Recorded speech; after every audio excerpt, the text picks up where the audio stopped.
O Biden tá horrível. His economy, he rewarded the wealthy. He had the largest tax cut in American history, $2 trillion. He raised a deficit larger than any president has in any one term. He's the only president other than Herbert Hoover who's lost more jobs than he had when he began, since Herbert Hoover. The idea that he did something that was significant. And the military, you know, when he was president, they were still killing people in Afghanistan. He didn't do anything about that. When he was president, we were still finding ourselves in a position where you had a notion that we were this safe country. What? Truth is, I'm the only president this century that doesn't have any, this decade, that doesn't have any troops dying anywhere in the world. Olha, não consegue expressar as palavras pedaçadas. President Trump, I want to Olha follow a up cara de if I pavor can. dele. You want to respond to him? Well, I'm going to ask you a follow-up. You can do whatever you want with the Meu minute that we Deus, give you. está I want to follow up. You Você want tá to morto, impose cara. a 10% tariff on all goods coming into the U.S. How will you ensure that that doesn't drive prices even higher? It's not going to drive them higher. It's just going to cost countries that have been ripping us off for years, like China and many others, in all fairness to China. It's going to just force them to pay us a lot of money, reduce our deficit tremendously, and give us a lot of power for other things. But he made a statement. The only thing he was right about is I gave you the largest tax cut in history. I also gave you the largest regulation cut in history. That's why we had all the jobs. And the jobs went down, and then they bounced back, and he's taking credit for bounce back jobs. You can't do that. He also said he inherited 9% inflation. Now, he inherited almost no inflation, and it stayed that way for 14 months.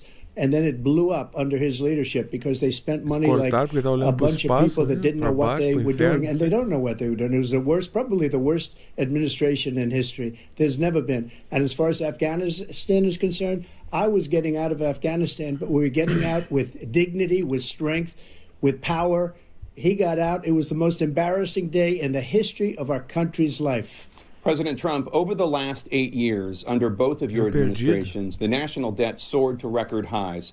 And according to a new nonpartisan analysis, President Trump, your administration approved $8.4 trillion in new debt, while so far, President Biden, you've approved $4.3 trillion in new debt. So, former President Trump, many of the tax cuts that you signed into law are set to expire next year. You want to extend them and go even further, you say.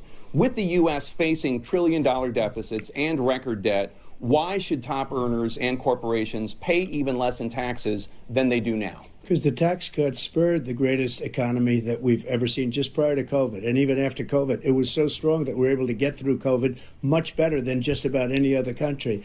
But we spurred, that tax spurred. Now, when we cut the taxes, as an example, the corporate tax was cut down to... Quem puder colaborar, os links estão na descrição. Doações via Pix, assinaturas via Apoia-se e Catarse. Catarse a partir de 5 por mês, Apoia-se a partir de 10. 21% from 39%, plus beyond that. We took in more revenue with much less tax, and companies were bringing back trillions of dollars back into our country. The country was going like never before. And we were ready to start paying down debt. We were ready to start using the liquid gold right under our feet, the oil and gas right under our feet. We were going to have something that nobody else has had. We got hit with COVID. We did a lot to fix it. I gave him an unbelievable situation with all of the therapeutics and all of the things that we came up with. We gave him something great. Remember, more people died under his administration, even though we had largely fixed it. More people died under his administration than our administration, and we were right in the middle of it, something which a lot of people don't like to talk about. But he had far more people dying in his administration. He did the mandate, which is a disaster, mandating it. The vaccine went out. He did a mandate on the vaccine, which is the thing that people most objected to about the vaccine. And he did a very poor job, just a very poor job. And I will tell you, not only poor there, but throughout the entire world, we're no longer respected as a country.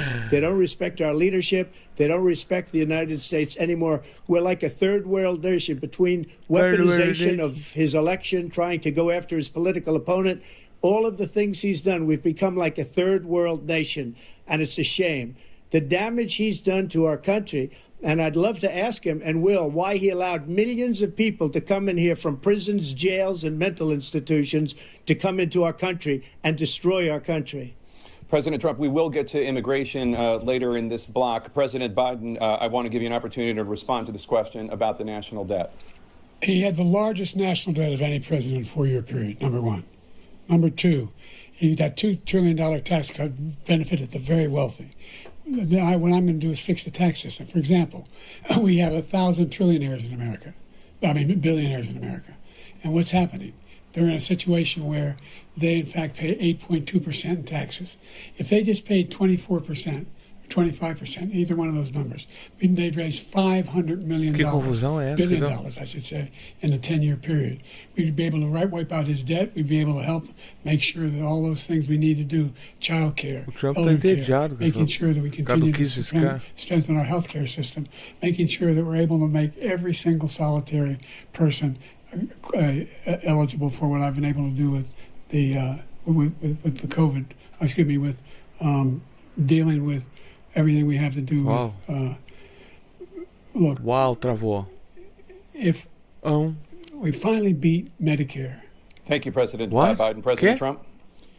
Well, he's right. He did beat Medicare. He beat it to death. And he's destroying Medicare because all of these people are coming in. They're putting them on Medicare. They're putting them on Social Security. They're going to destroy Social Security. This man is going to single-handedly destroy Social Security. These millions and millions of people coming in, they're trying to put them on Social Security. He will wipe out Social Security. He will wipe out Medicare. So he was right in the way he finished that sentence. And it's a shame. What's happened to our country in the last 4 years is not to be believed. Foreign countries, I'm friends with a lot of people. They cannot believe what happened to the United States of America. We're no longer respected. They don't like us. We give them everything they want, and they think we're stupid. They think we're very stupid people. What we're doing for other countries, and they do nothing for us. What this man has done is absolutely criminal. Thank you, President Trump. Dana? This is the first presidential election since the Supreme Court overturned Roe v. Wade. This morning, the court ruled on yet another abortion case, temporarily allowing emergency abortions to continue in Idaho, despite... Que desastre esse troço, né? Esse homem tá muito mal.